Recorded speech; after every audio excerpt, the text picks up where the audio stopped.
Okay, today we're working on the rear damper radius arms and A-frame.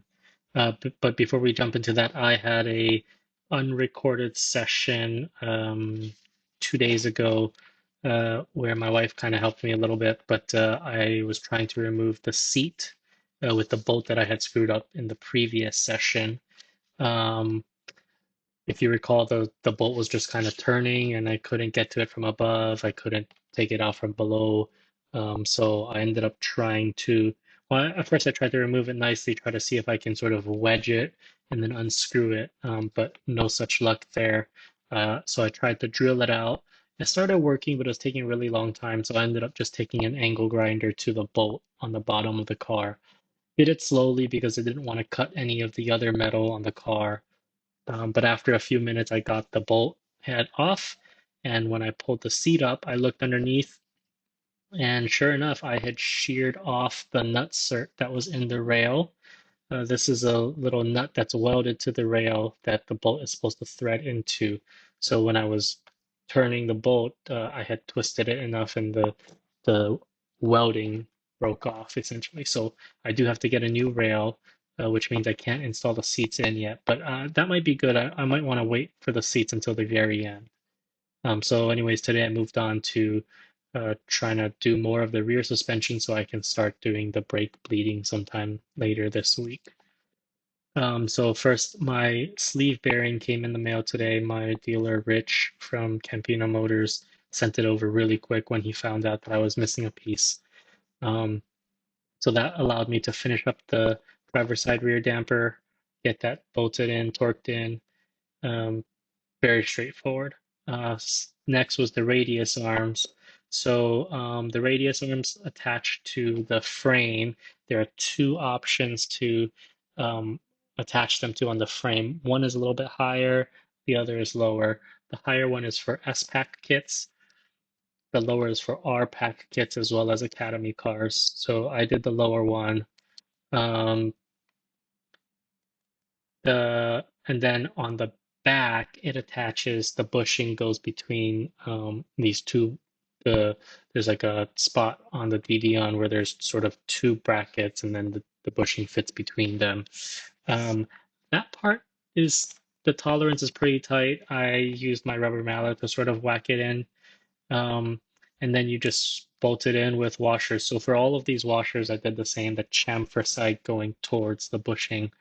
Also, for this part, there are three bolts that are the same threading and thread pitch. One of them is longer. The longer one goes for the A-frame. The two slightly shorter ones go on the radius arms. Pay attention to this because I had to undo one of my radius arms because I used the wrong bolt. Let's see.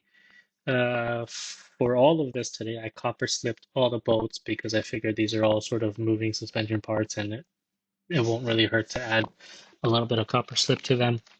So once the radius arms were done, I moved on to the A-frame. Well, actually, and this is a mistake I made, it's not a big one, but don't torque the radius arms. Wait until the suspension is all done because what happened to me was I for the rear suspension, you kind of need to have the car resting on the suspension before you torque it up. So I jacked up the car, moved the jack stands under the DD tube, and then let it rest on there. I torqued up the radius arms. I jacked the car back up, moved the jack stands back onto the frame that I had on before, because when they were on the DD the car was a little wiggly when I was trying to wrench. And then I did the A-frame and I realized I have to do that again for the A-frame before I torque it up. So just wait for everything to be done and then jack up the car once, torque it up. Anyways, the A-frame, it's a little bit confusing. At first, looking at the manual, I thought I was supposed to use spacers in the back where the A-frame attaches to the DD tube. That's not the case. In the back, it's just two nylon washers, one on each side of the DD tube, and then the A-frame brackets fit on each side of that. Now you'll need a socket that's where the wall isn't too thick, because the bolt that goes through there and the nut on the other side, they go into a pocket in the A-frame. Uh, I don't really know what to call it, in the A-frame, essentially. So you kind of need sockets that will fit into the hole in order to tighten that bolt and nut. But that's pretty straightforward. The spacing with the washers actually goes on the front two sides of the A-frame, some on the driver's side, some on the passenger side. So the goal is to make it such that the Dion tube protrusion on both the driver and passenger side is about the same distance to the chassis. I've read other blogs that say you use 4 washers on the driver's side, 3 on the passenger side. So I initially tried that, but I could not get the 3 washers on the passenger side. I could only fit 2. So once I did that, I measured and it was pretty off center. So I took out 1 washer from the driver's side. I ended up with 3 washers on the driver's side, 2 washers on the passenger side, and that looked pretty good distance-wise. It was about 3.5 inches from the end of the Dion tube to the chassis on both sides. I asked my dealer about it because I was concerned that I had about one more washer width that I originally could fit.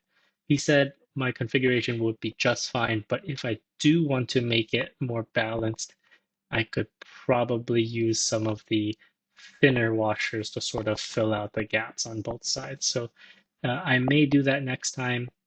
Not too sure. It'll probably be okay if I don't, but next time I will have to torque the A-frame back up and then move on to the Dion ears and the brakes and all of that stuff.